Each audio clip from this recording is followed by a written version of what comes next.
Bom dia, Ponte, bom dia, igreja. Bom dia. Que prazer estar com vocês nesse domingo. Eu estou com a minha garganta um pouquinho comprometida.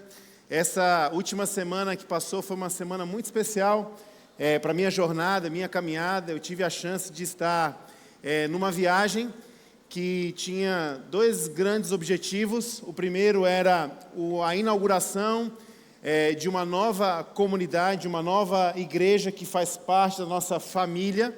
Já eu vou explicar um pouquinho acerca do que eu quero dizer quando eu falo sobre família. E também um retiro de pastores desta família, né? Então, a Ponte é uma comunidade de fé que reconhece a sua limitação e também a sua capacidade. E diante da limitação e da capacidade, nós entendemos que nós não podemos caminhar sozinhos. Então, a Ponte é uma igreja que se enxerga como uma família. Aqui no Brasil, nós temos uma igreja em Belo Horizonte, uma igreja em Caruaru, uma igreja em Natal, duas igrejas em Recife e uma igreja em Fortaleza. E nós, então, nos apoiamos, nos ajudamos, cuidamos uns dos outros, aquilo que nós temos como um ponto forte nessa comunidade. Nós nos esforçamos para poder compartilhar com outras igrejas aquilo que nós temos a melhorar. Nós pedimos ajuda e socorro e tem sido um grande privilégio poder caminhar nesse desafio, tendo a certeza de que nós não estamos caminhando aí sozinho. E essa família é uma família que se estendeu, que cresceu. Hoje nós fazemos parte de um movimento chamado The Bridge Movement, que é o movimento da ponte. Então, muito daquilo que nós estamos aprendendo e vivenciando aqui no Brasil tem sido utilizado e compartilhado com uma igreja nos Estados Unidos. Essa igreja chama-se Cross Bridge. Essa igreja é uma igreja que está vivendo um lindo desafio na Flórida e ela está revitalizando 5 comunidades. Então, esse encontro, na semana passada, foi um encontro para a inauguração de um desses prédios, desta igreja, e também um retiro de encorajamento desses pastores. Ali nós tivemos a chance de se reunir com pastores que ministram chineses, pastores que ministram cubanos, pastores que ministram americanos, e nós também tivemos a oportunidade de estar mais próximo de um casal aqui do Brasil, que está morando no Quebec, no Canadá, e eles estão também plantando uma ponte ali, não para os brasileiros, mas plantando uma igreja para aqueles que estão morando naquela região. Então foi um tempo muito especial de aprender mais de Deus, de poder também compartilhar aquilo que nós estamos experimentando.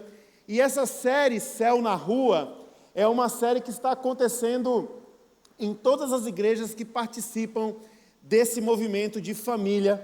Então, aquilo que nós vamos vivenciar aqui, nós iremos... Só ajustar aqui o microfone. Melhorou aí? Melhorou? É isso aí?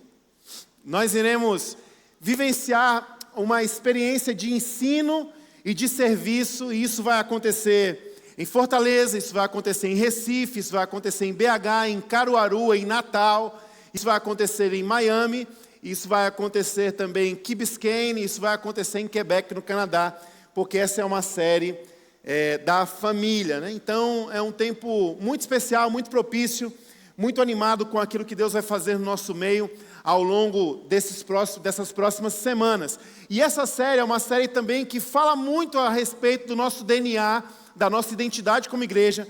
Talvez você está visitando essa igreja há pouco tempo, e pouco tempo aqui não significa pouco tempo, porque nós nascemos tem pouco tempo também. Nesse mês de setembro nós vamos completar 2 anos que estamos ocupando esse espaço, né? Então, nós somos uma igreja que foi plantada num cenário de pandemia, e quando nós nascemos nesse contexto, nós estávamos muito sensíveis e buscando a direção de Deus para ser uma igreja diante de um tempo tão caótico e tão desafiador. Então, quando nós falamos sobre céu na rua, nós estamos falando muito sobre a essência da nossa comunidade. Se você está chegando há pouco tempo, então vai ser uma oportunidade muito legal de você poder compreender como nós vivemos e encaramos ser igreja de Jesus. E aí, eu queria fazer uma breve introdução acerca daquilo que nós vamos conversar hoje e nas próximas semanas. me utilizando daquilo que o teólogo Martin Bucer falou acerca do nosso mundo, do nosso tempo. A princípio, Martin Bucer dizia o seguinte: nós fomos criados e nós fomos marcados por uma ordem divinamente estabelecida. Quando Deus criou todas as coisas, Deus estabeleceu uma ordem para que nós pudéssemos então desenvolver a nossa vida. E essa ordem, ela deveria ser regida pela paz, pela generosidade e pelo amor. E os seres humanos deveriam estar nessa ordem de uma forma tão natural como as plantas e os animais. É interessante pensar e perceber, quando você estuda tanto a botânica como também o reino animal, você percebe esses aspectos de amor, de generosidade, de paz. Recentemente foi divulgado um estudo e uma matéria sobre as florestas, e percebeu-se que algumas árvores, elas tinham tudo aparentemente para morrer, mas elas não morriam.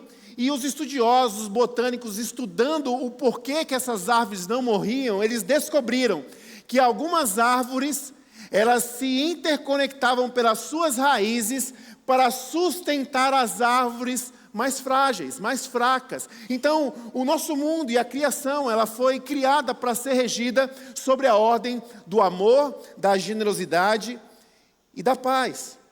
Isso acontece entre as plantas, entre os animais, e deveria também acontecer entre os seres humanos. Quando vivemos de acordo com a lei do amor, estamos fazendo aquilo que é natural para fazermos enquanto seres humanos. Quanto mais naturais nós somos, mais nós deveríamos expressar o amor. Vou dizer de novo, quanto mais naturais nós somos, mais nós deveríamos expressar o amor. E aqui nós vamos enfrentar um primeiro conflito diante da nossa dura realidade. A Bíblia diz que conforme o tempo vai passando, a nossa iniquidade vai aumentando, e a consequência do aumento da iniquidade é o esfriamento do amor. Interessante perceber como hoje no mundo as pessoas são cada vez mais chocadas com atitudes de amor que deveriam ser naturais. Do tipo assim, cara, como é que você está conseguindo sustentar uma relação com uma só mulher durante tanto tempo, regida pelo respeito, pelo carinho, pelo amor, pelo sacrifício? É loucura. Porque amor nos dias de hoje se tornou uma moeda de troca. Amor hoje é aquela moeda que você está olhando e dizendo assim: será que eu invisto aqui ou será que eu não invisto? Será que chegou a hora de eu retirar o meu patrimônio deste lugar e investir em um outro lugar? Amor se tornou uma moeda de troca. Então, quando nós olhamos o amor na natureza do ser humano, nós nos surpreendemos com isso.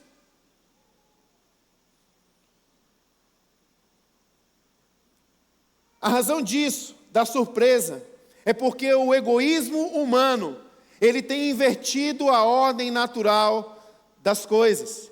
Quando o ser humano escolhe viver para ele mesmo, centrado nele mesmo, ele se coloca em desacordo não apenas com a ordem natural do mundo, mas o mais importante, ele se coloca em desacordo com o Deus que criou esta ordem. O egoísmo da humanidade e o sofrimento do mundo estão intimamente ligados. Pense comigo sobre isso. Pense numa cena de sofrimento. Pelo que o nosso mundo grita, pelo que o nosso mundo geme, pelo que o nosso mundo chora. Inerentemente nós vamos perceber que o sofrimento está intrinsecamente ligado com o egoísmo humano. Não é de se surpreender que de várias centenas de anos de pensamento revolucionário, o homem tentando evoluir, não é de se surpreender que hoje nós estamos em um caminho de modernidade, mas diante disso a Terra, o planeta, se torna cada vez menos propício para a vida humana. Interessante pensar sobre isso. Estamos vivendo uma humanidade que está buscando a evolução, melhorar em tudo. Estamos querendo ser cada vez mais modernos. Mas a cada passo que nós damos em prol desse avanço egoísta, a Terra continua gemendo. O que seria então caminhar com Jesus? Caminhar com Jesus na prática é ir na contramão da ordem desse mundo. Caminhar com Jesus na prática é ir no caminho contrário do egoísmo. Caminhar com Jesus é, mais uma vez, retomar uma vida que ela começa a ser regida pela paz, pela generosidade e pelo amor. E como igreja nós temos um grande desafio. Estamos em Fortaleza, no ano de 2024. Você tem noção do que acontece na nossa cidade? Você tem noção das dores da nossa cidade? Você tem noção do sofrimento e dos gritos da nossa cidade? Eu tendo a arriscar que não. E parte disso é porque nós somos regidos pelo egoísmo. Muitas vezes nós não sabemos dizer quais são os gritos da nossa cidade. Por quê? Porque nós estamos surdos, ouvindo somente os nossos próprios gritos. Muitas vezes nós não conseguimos discernir qual é o sofrimento da nossa cidade, porque nós estamos perdidos e cegos e atolados somente nos nossos próprios sofrimentos e nas nossas próprias dores. Então essa série vai nos fazer um movimento interessante. Olhar para dentro de si, definir e redefinir alguns conceitos, mas também começar a olhar para fora. Fortaleza ficou na 9ª posição entre as cidades mais perigosas do mundo, dados do ano de 2024. 2023, a 5ª capital do país em desigualdade social.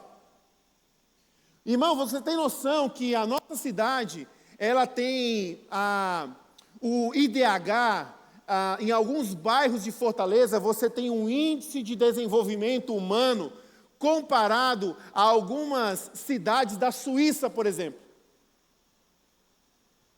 Em alguns bairros da nossa cidade, nós temos uma renda per capita comparado a países de primeiro mundo.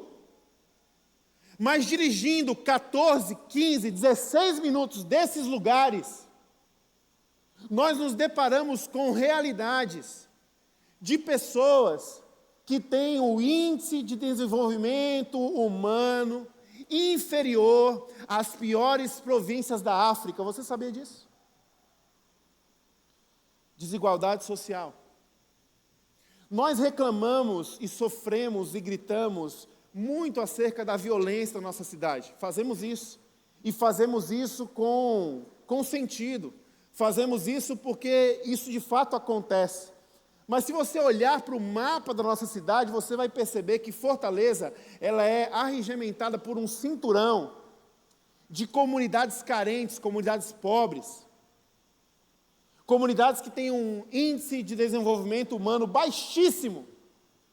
E você começa agora a entender o problema da nossa cidade.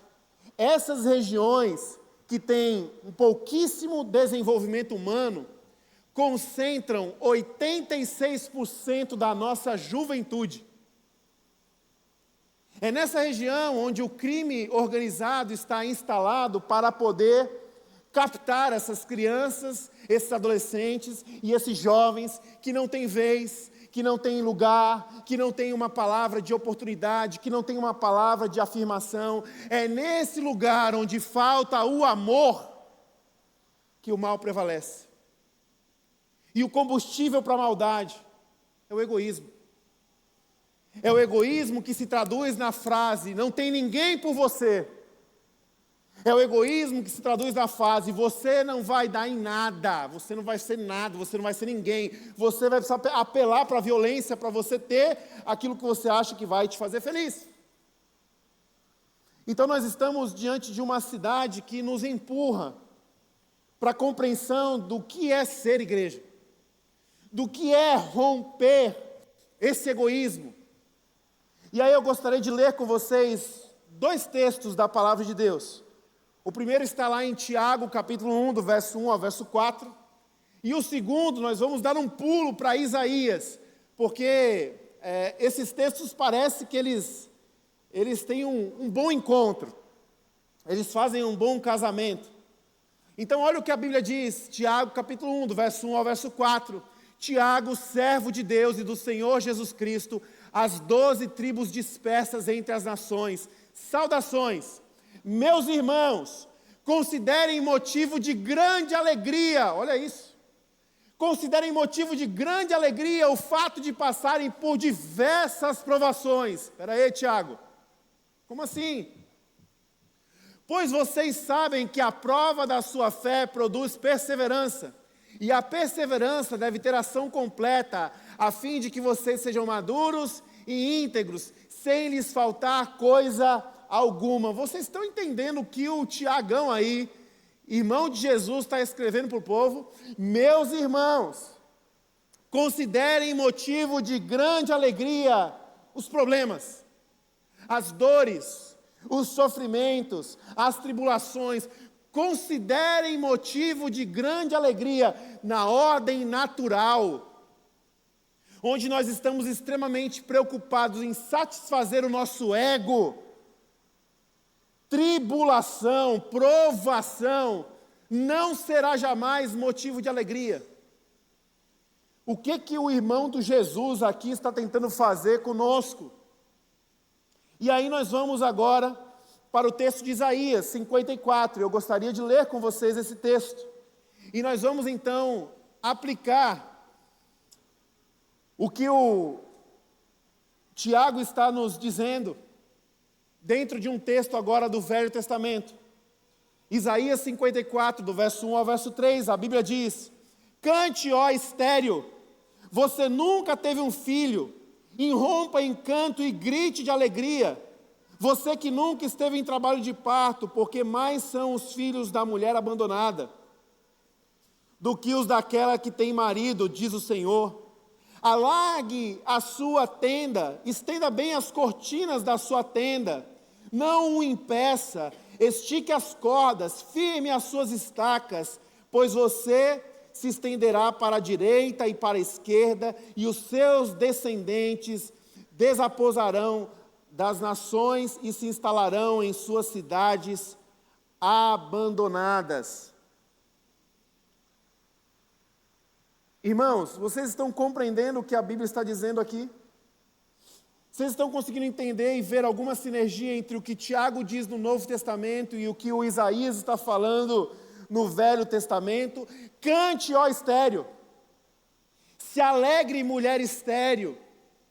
Ele está usando aqui um exemplo de uma mulher que está lidando com, talvez, a maior das frustrações de uma mulher, especialmente naquela época. Talvez hoje isso não seja uma coisa tão generalizada. Algumas mulheres entendem e estão muito bem resolvidas, dizendo, não, eu não quero ter filhos, eu quero ser uma mulher bem-sucedida, eu não penso nisso. Talvez um cachorro ou um gato, isso possa suprir o meu desejo. Talvez existe uma tentativa de escape atual da nossa era que abafa o que essa ilustração tenta dizer. Mas o fato aqui é que nós estamos lidando com uma mulher em profundo desespero, porque ela está sofrendo um problema atual, mas que reverbera para o seu futuro. Esterilidade. Você já teve uma fase na sua vida como essa? Você já teve alguma estação na sua vida, algum caminho na sua vida como esse, um caminho de esterilidade? Um problema, uma angústia, uma dor que você sente no presente e ela torna o seu futuro turvo? Ela torna a sua perspectiva de futuro sem esperança? Já passou por um sentimento como esse, uma estação como essa? Um sentimento de esterilidade?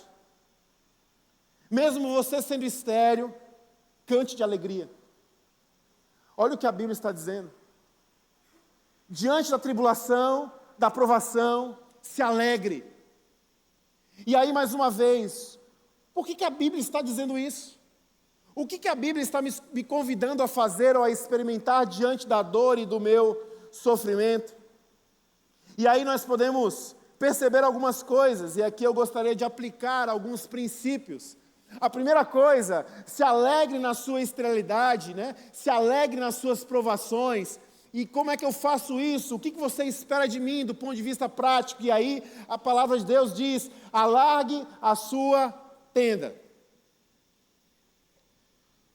O que significa alargar a sua tenda? Amplia o lugar da sua tenda. Aquele povo do Velho Testamento, eles viveram no deserto por um período de 40 anos, em tendas, até chegarem a uma terra prometida. O convite de Deus para aquela mulher estéril de ampliar a sua tenda é o mesmo convite que nós temos da parte de Deus quando nós estamos sofrendo. E para encontrar alegria em meio ao sofrimento, Deus está nos chamando a ampliar a nossa tenda. Ampliar a nossa tenda de forma prática significa amplie a sua visão diante do que está acontecendo. Por que o irmão de Jesus, Tiago, nos disse: sejam felizes, alegrem-se quando vocês estão sofrendo? Porque diante de uma provação, de uma tribulação, existe a oportunidade de nós ampliarmos a nossa visão, a nossa compreensão daquilo que está acontecendo. Por quê? Porque diante do nosso Deus, as provações não são uma sentença final. As provações são um prenúncio e um anúncio daquilo que está por vir. Por isso, quando nós somos visitados por tribulações e angústias, nós somos chamados a ampliar a nossa visão, porque o nosso Deus há de fazer alguma coisa diante de cada sofrimento que eu e você nós passamos. Amplie a sua tenda, olhe além do sofrimento. A nossa visão sempre estará aquém em relação à visão de Deus. Por isso nós somos chamados, no meio à dor, a ampliar a nossa visão.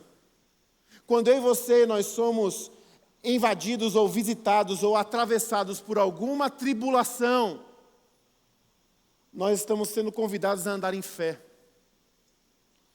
Nós estamos sendo convidados a nos mover não por aquilo que nós estamos vendo, mas nós somos convidados a nos mover por aquilo que nós acreditamos. Por isso, alegrem-se diante das tribulações.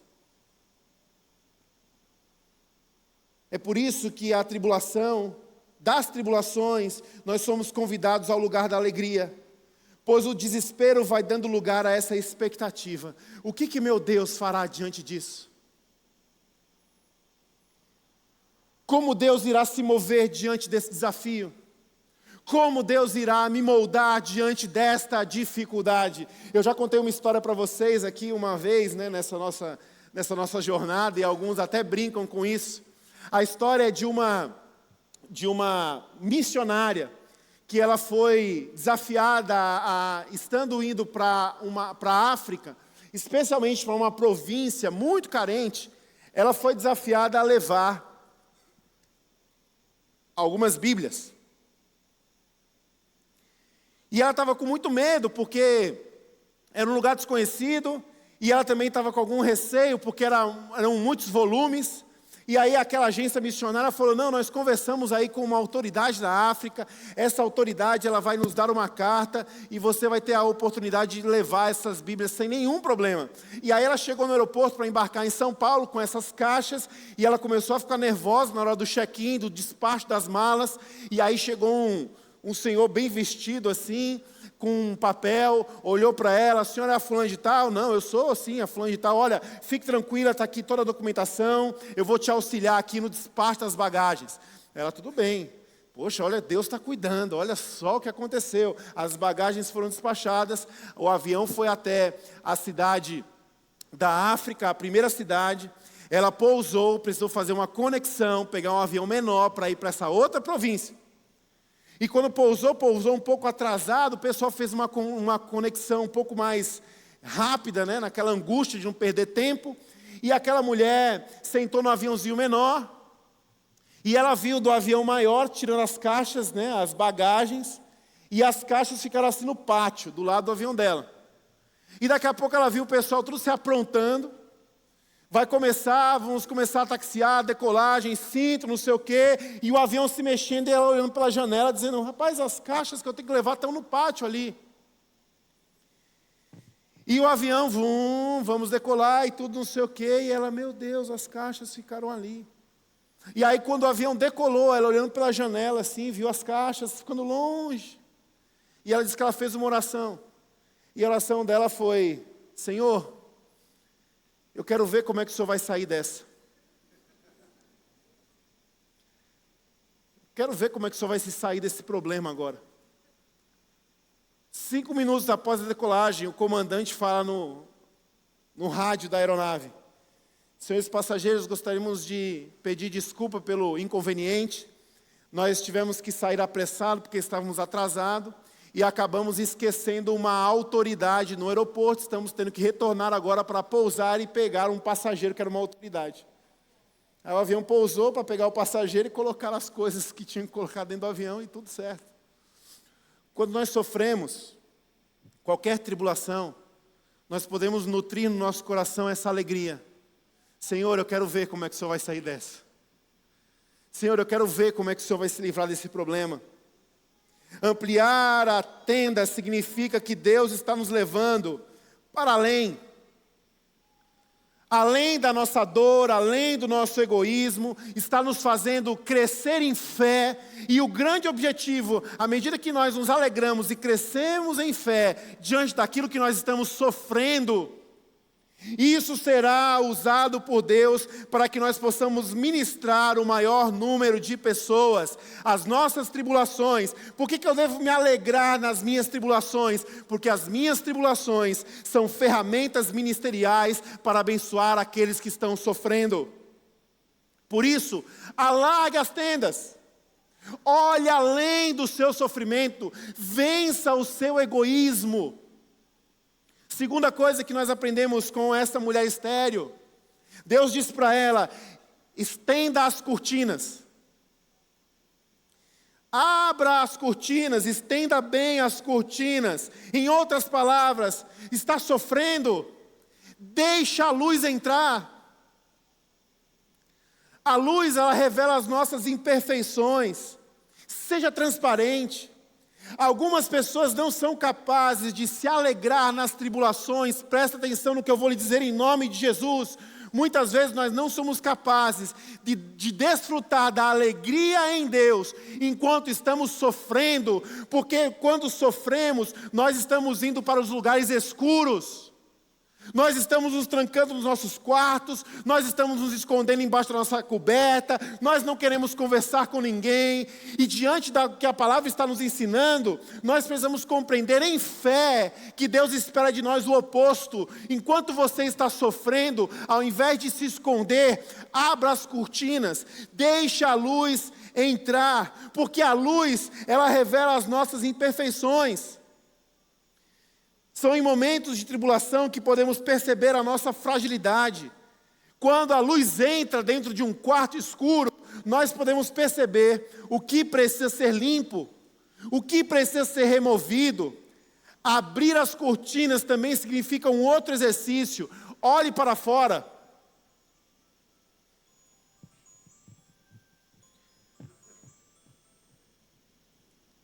Flavinho, você tem que tomar um antibiótico.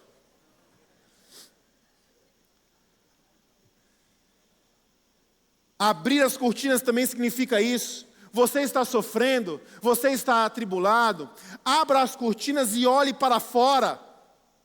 Porque à medida que você está sofrendo, você está sendo humanizado. E você está sendo posto no lugar de empatia. E agora você começa a olhar para os desertos da vida, para as pessoas perdidas, para as pessoas desesperadas. E você começa a perceber o que essas pessoas sentem. Olhe para a dor do outro com maior humanidade. Johan, por que eu vou me alegrar quando eu estou sofrendo? Porque quando nós sofremos, Deus nos torna mais humanos. E nós não vamos olhar para quem sofre de uma forma leviana. Quando nós sofremos, nós temos a oportunidade de olhar para aquele que sofre e entender que parte do nosso sofrimento serve de uma ferramenta para aquele que está sofrendo. Terceira coisa que nós aprendemos. A tradução da NVI diz: não os impeça. O original sugere uma outra coisa. Primeira coisa, alargue a sua tenda. Olhe adiante, olhe além, saia do antro do seu egoísmo. Segunda coisa, abra as cortinas, deixe a luz entrar. Perceba as suas imperfeições, perceba onde está sujo, perceba o que tem que ser removido. Olhe para quem está lá fora sentindo essa dor e se compadeça, seja humano. A terceira coisa, não os impeça. Não os impeça como assim? É que à medida que nós vamos sendo tratados nas nossas dores, Deus quer trabalhar em nós um espírito hospitaleiro. Por que eu estou alargando a minha tenda? Porque a minha tenda não é só para mim. Por que eu tenho que abrir as cortinas? Porque as pessoas que estão lá fora precisam saber que elas são bem-vindas. E aqui não os impeça significa o quê? Não impeça dessas pessoas chegarem perto da sua dor. Não impeça dessas pessoas chegarem perto da sua vida real. Não impeça com que essas pessoas possam perceber que você ainda tem coisas na sua vida a serem ajustadas. Mas a outra tradução, a tradução mais próxima do original, ao invés de ser não os impeça, significa não economize. Não economize. Enxergar a dor do outro é um convite a me envolver com essa dor. O cuidado que recebemos da parte de Deus será um testemunho poderoso a ser compartilhado com alguém que está sofrendo. Eu me lembro demais, irmãos, em 2011, eu passei por duas grandes crises na minha vida. Uma crise existencial e uma crise de fé. Em 2011, eu precisei recorrer à minha liderança e dizer, gente, eu preciso de um tempo. Eu preciso parar, eu preciso pausar, eu não estou bem, minha cabeça não está legal, meu coração não está legal. Muitas coisas ruins aconteceram ao meu redor, eu não consegui processar e superar algumas coisas, eu estou em crise. Eu não sei nem se eu tenho um chamado, eu não sei nem se é isso mesmo, eu não sei se eu me confundi. E eu precisei parar, me afastar por um tempo. E é impressionante perceber, olhar para trás e ver como Deus cuidou de mim enquanto eu estava ali, alargando a tenda, abrindo as cortinas, olhando para fora, não olhando somente para dentro. E nesse retiro, na semana passada, eu tive a oportunidade de poder ministrar a vida de um jovem pastor, que está vivendo lutas e crises muito similares e semelhantes às lutas e crises das quais eu vivi em 2011. Precisou pedir para parar, precisou pedir para se afastar, está num tempo de cuidado. A vida destruída, bagunçada, desordenada. E eu pude chegar para esse jovem pastor e dizer, meu irmão, Deus me deu algumas ferramentas para ministrar a sua vida. E nessa hora as pessoas esperam que você tire do bolso conquistas, né? O que você tira do bolso para ministrar quem está sofrendo as suas próprias tribulações? Eu já estive onde você está e Deus foi fiel, Deus cuidou, Deus tratou, Deus vai cuidar de você, há esperança. Por isso não economize. Não economize os seus recursos, não economize o seu tempo, não economize a sua agenda, os seus dons, não economize, porque Deus quer nos usar para dirimir o sofrimento de quem mais sofre. Quarta coisa, estique as suas cordas. Alongue as suas cordas. É interessante pensar nesse contexto de uma tenda, porque a tenda onde ela está estabelecida, ela está esticada, ela está firmada. Onde ela está firmada, ela só está firmada porque existem coisas que estão além do limite dessa tenda. As cordas esticadas que estão além do limite garantem a sustentação daquela tenda, daquela malha. Alongue as suas cordas, viva pela fé. Quando eu e você, nós sofremos, nós podemos nos alegrar, porque nós não vivemos por aquilo que nós sentimos. E o mundo está ficando cada vez pior, porque as pessoas querem viver pelo que sentem. Eu estou sentindo que eu tenho agora que me casar com um pneu. Vamos fazer uma passeata, vamos inventar uma bandeira, vamos criar uma sigla, porque o meu sentimento precisa ser valorizado e eu sinto que eu tenho que casar com um pneu. Aí os outros seres humanos se juntam, fazem um movimento, criam uma passeata, levantam as faixas, amamos os pneus. Um cristão não foi nunca chamado a viver pelo que sente, presta atenção nisso. O cristão foi chamado a viver pelo que ele sabe. A fé é o extrapolamento do sentir. Jó, aquele homem que sofreu na sua pele, no seu corpo, chagas, dores, que tinha em si feridas emocionais. Quando ele tem um encontro profundo com Deus, o que ele diz? Não é eu bem sinto que tudo pode. Senhor, eu estou sentindo um negócio aqui, um arrepio, que o Senhor pode fazer alguma coisa. Não. Bem sei que tudo pode, nenhum dos teus planos podem ser frustrados. É porque eu sei. Quando nós somos esticados pelas tribulações e pelas dores, nós somos levados a esticar a nossa vida em fé, no sentido de que os sentimentos não definem a realidade. O que define é a minha fé, é o que eu sei da parte de Deus. O filho pródigo, olha o que ele viveu. Enquanto ele buscava alimentar os seus sentimentos, enquanto ele buscava viver pelo sentir, quanto mais ele dava vazão aos seus sentimentos, mais ele era destruído. Como é que esse menino retorna da miséria para a família? A Bíblia diz, ele veio ascenso. Ou seja, a vida pelo sentimento, o sentir, ela foi interrompida por um saber, por um entendimento. Vindo ascenso, ele volta para a casa do Pai. Alongar as cordas significa ande pela fé. O meu presente pode estar chacoalhado, pode estar bagunçado, pode estar sujo. Eu posso não conseguir ver o que está adiante, mas eu bem sei que tudo pode e nenhum dos teus planos será frustrado. Alongue as suas cordas.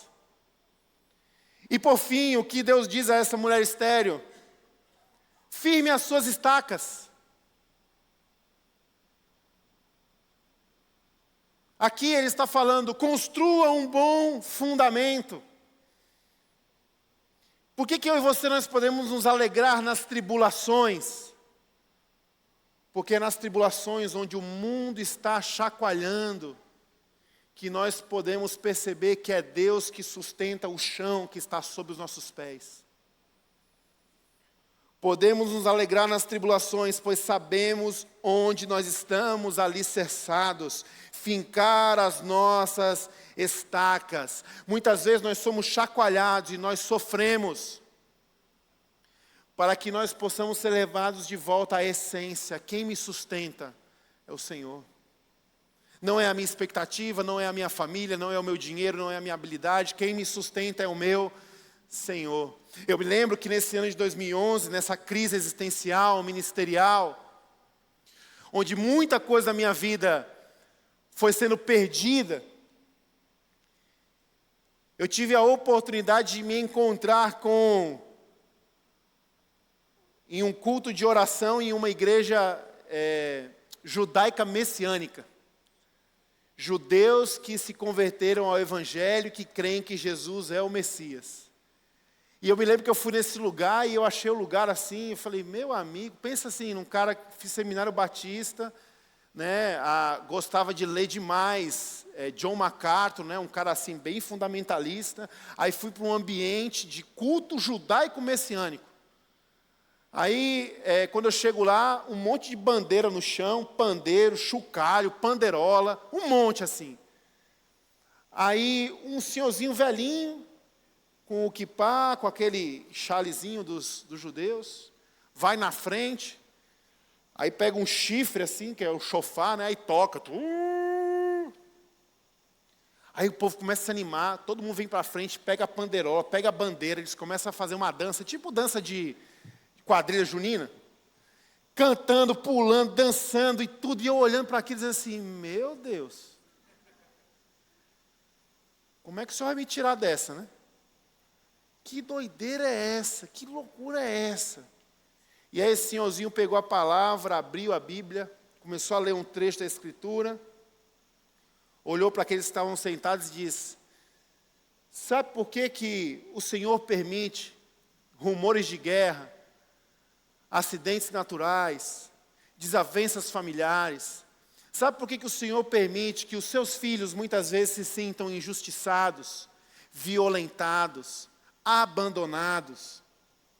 O Senhor permite isso acontecer sobre nós, porque Ele abala tudo que é abalável, para que o inabalável permaneça.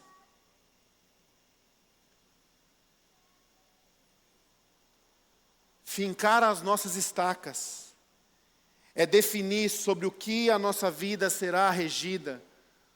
Por que que um cristão ele se alegra quando ele sofre? Porque ele experimenta desse fruto e dessa evidência. Eu tinha tudo para desistir, mas eu estou de pé, porque eu sei aonde eu firmei a minha casa. Jesus ensinou sobre isso na parábola da casa sobre a rocha. Mateus 7, 24, 25. Portanto, quem ouve essas minhas palavras e as pratica, é como um homem prudente que construiu a sua casa sobre a rocha. Caiu a chuva, transbordaram os rios, sopraram os ventos e deram contra aquela casa, mas ela não caiu, porque ela estava alicerçada na rocha. Nós podemos nos alegrar nas tribulações, porque é diante desse sofrimento, onde tudo aquilo está sendo abalado, que nós percebemos que estamos sobre um lugar que não se abala, Jesus Cristo. Como é que nós podemos vencer esse egoísmo que nos toma, principalmente quando nós estamos sofrendo? Estabelecendo as nossas raízes no verdadeiro Evangelho. O que é mais bonito para mim nesse texto, que parece ser uma loucura: cante, ô estéril, ô mulher que não teve filhos, cante, seja feliz. Eu creio que Isaías 54 só está escrito ali, e aquela mulher só é convidada a se alegrar na sua dor, porque antes de Isaías 54 nós temos Isaías 53, irmãos. O que vem antes de Isaías 54? Isaías 53. Verso 4 e 5 diz isso. Certamente, por que eu posso me alegrar nas minhas tribulações? Porque certamente Ele tomou sobre si as nossas enfermidades, e sobre si levou as nossas doenças. Contudo, nós o consideramos castigados por Deus, e por Deus atingido e afligido. Mas Ele foi transpassado por nossas transgressões, Ele foi esmagado por nossa causa. De nossas iniquidades, o castigo que nos trouxe a paz estava sobre Ele, e pelas suas feridas nós fomos curados. Onde você está enraizado, meu irmão e minha irmã? O tempo de sofrimento é o tempo que lhe traz esta pergunta: onde estão as suas estacas? Estamos vivendo um tempo muito difícil hoje, onde está sendo oferecido ao povo um evangelho que melhora as pessoas. Receba do evangelho para se tornar alguém melhor. Receba do Evangelho para não ter problema, não ter dor, não ter sofrimento. Receba o Evangelho, você vai ser mais rico, vai ser mais bonito, vai ter os melhores amigos. Então receba esse Evangelho coach, que ele melhora as pessoas. Esse não é o nosso Evangelho. O Evangelho do Senhor Jesus Cristo não é o Evangelho que torna alguém melhor. O Evangelho do Senhor Jesus Cristo é alguém que lhe torna uma pessoa nova. Muitas pessoas desistem da fé em Jesus, exatamente no momento da sua tribulação. Por que desistem? Porque acreditaram na mentira de que Deus estava empenhado em tornar essas pessoas melhores. Nós não acreditamos nesse evangelho. Nós não desistimos de Deus nas tribulações, porque nós sabemos que diante das tribulações, Deus está formando em nós uma nova pessoa. Por que nós podemos nos alegrar e cantar nesse cenário de esterilidade? Porque nós temos a certeza de que Deus está nos transformando em uma nova pessoa, segundo a imagem de Jesus. Por fim, o que nós experimentaremos diante desta fidelidade, desta perseverança, desta obediência?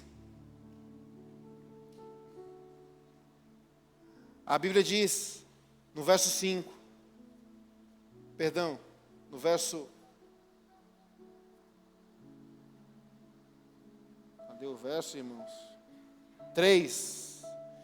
Pois você se estenderá para a direita e para a esquerda, os seus descendentes desapossarão nações e se instalarão em cidades abandonadas.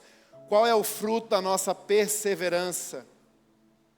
Primeira coisa que nós podemos aprender acerca do que essa mulher estéril aprendeu pela sua fidelidade. Perseverar em Deus gera provisão. Por que eu posso me alegrar na tribulação? Porque se eu for fiel, Deus vai me dar a provisão suficiente para vencer aquilo que está me atribulando. Amém, igreja? Perseverança gera legado. Não é somente a mulher estéril que desfruta da alegria em Deus, mas os seus filhos serão abençoados pela fidelidade daquela mulher. Quando nós somos, porque nós podemos nos alegrar diante da tribulação? Nós podemos nos alegrar porque aqui nós estamos gerando um legado. Eu estou a fim de desistir do Senhor, eu estou a fim de me trancar no quarto escuro, mas quer saber?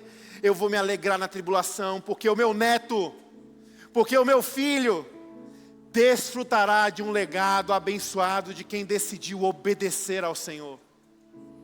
Perseverança gera legado. Está sofrendo? Eis uma oportunidade, seja fiel e transforme a sua tribulação em um legado.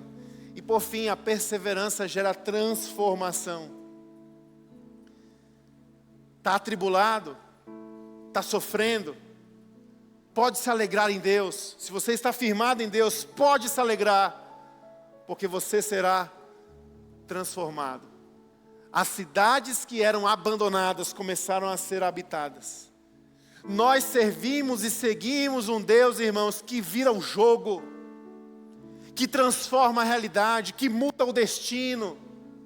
É por isso que Tiago estava dizendo, olha, quando vocês forem atribulados, se alegrem, porque vocês estão diante de um Deus que muda o jogo, que transforma o destino, que dá um novo caminho. Johan, você falou que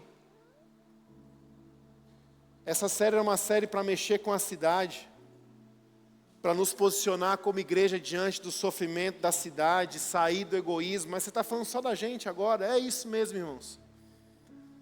Eu acredito que para que nós possamos olhar para fora, para que nós possamos ser enviados a sermos uma bênção nesse mundo, a gente precisa ser municiado, alimentado de uma convicção da parte de Deus. Que convicção é essa? Em Jesus Cristo, as nossas dores foram resolvidas. Em Jesus Cristo, as nossas tribulações já foram resolvidas. É triste pensar que o evangelho que mais cresce no mundo é o evangelho que quer ser resposta para as pessoas, para um bolso vazio.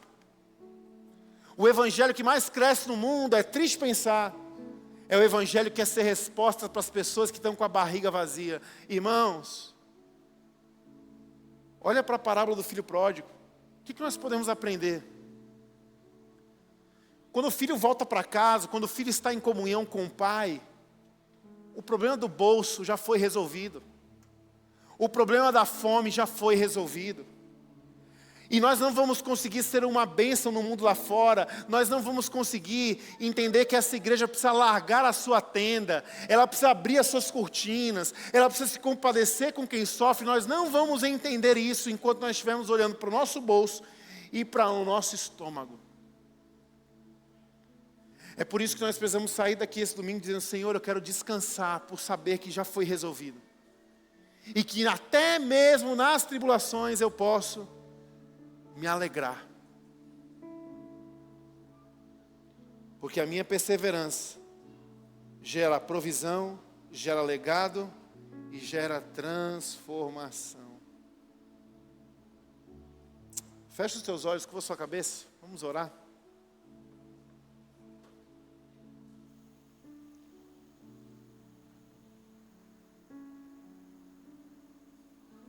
Eu gostaria que você tivesse um tempo com Deus no seu lugar nessa manhã.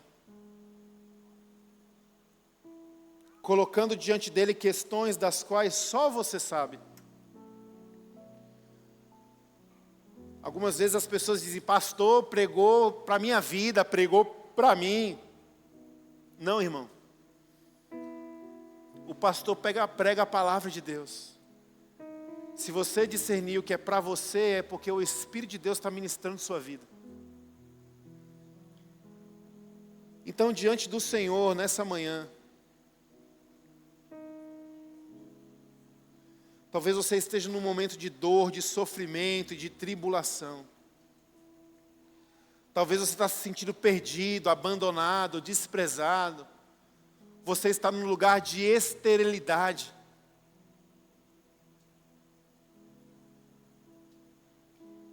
E o Espírito de Deus está te encontrando aqui dizendo: alarga a tua tenda, olha além do seu sofrimento. Abra a cortina, deixa a luz entrar.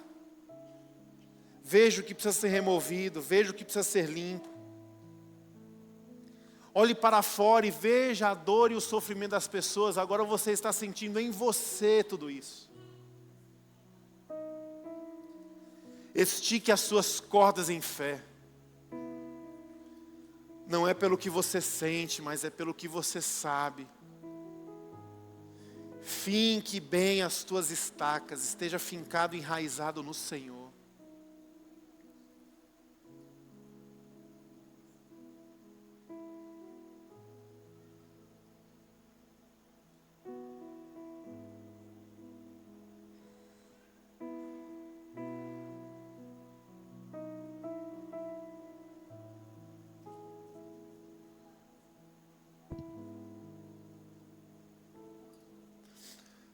Pai, a Tua palavra nos diz que os nossos sofrimentos atuais e momentâneos, eles não são comparados com a glória que nos será revelada em Cristo Jesus. Senhor, essa manhã, nós queremos aceitar e receber este convite, que no lugar da nossa esterilidade nós podemos cantar ao Senhor, nós podemos bendizer ao Senhor. Nós queremos entender que aquilo que o Tiago disse, alegrem-se mediante as tribulações, isso é possível. E nós queremos exercitar isso hoje, no tempo do agora. Por isso nós queremos nos colocar em adoração ao Senhor. Porque a tribulação não é maior do que o nosso Jesus. Porque as nossas dores não são maiores do que as dores do Calvário. Porque tudo aquilo que nos condenava e poderia nos destruir, foi posto sobre Cristo. Porque antes de nos chamar a se alegrar em meio à dor, o Senhor nos convida a perceber a dor que o Senhor sentiu e passou para nos salvar. Obrigado, Jesus. Obrigado porque o bolso está resolvido, o estômago está resolvido. Obrigado porque até nas tribulações nós podemos nos alegrar e que a nossa alegria, ela seja contagiante. Dando a provisão de esperança para um mundo que está perdido.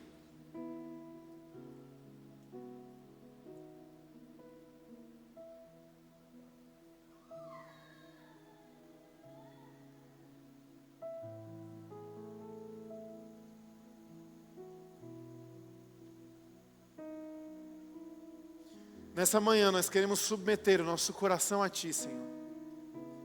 E tudo que está aqui dentro. Tudo que está dentro de nós.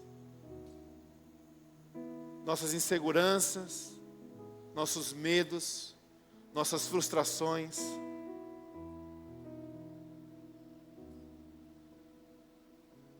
Nós submetemos isso ao Senhor.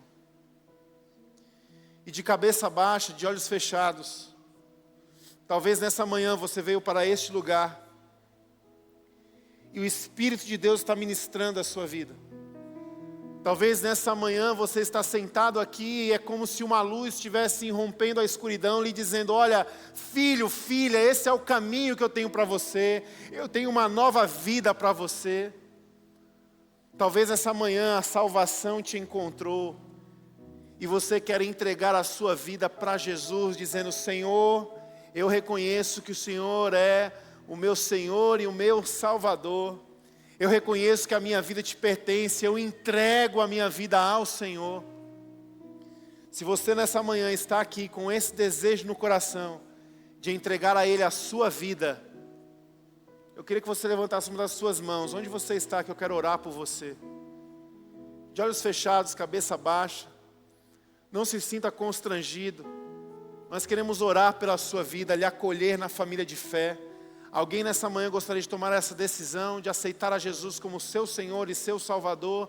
Se esse é o seu lugar, se essa é a sua decisão, levanta uma das tuas mãos, nós vamos orar por você. Onde você está? Alguém gostaria de fazer isso?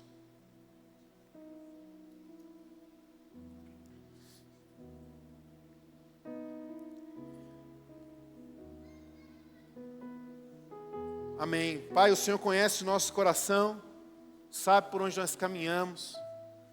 E a minha oração é que o Teu renovo possa encontrar as nossas vidas nessa manhã. Que nós possamos sair daqui diferentes, Senhor, da forma que nós chegamos nesse lugar. Que a Tua palavra continue a nos transformar, de dentro para fora. E que o Senhor continue nos usando, Senhor, como aqueles que estão servindo, através da paz, da generosidade e do amor a um mundo que está desesperado. Nós sabemos que nós não somos a resposta para a fortaleza, mas nós queremos ser um sinal, nós queremos ser uma placa que aponta o caminho, que é Jesus. Por isso continue nos empurrando para fora, nos desafiando, Senhor. Nós estamos aqui para isso. E nós oramos em nome de Jesus. E a ponte diz: Amém. Amém.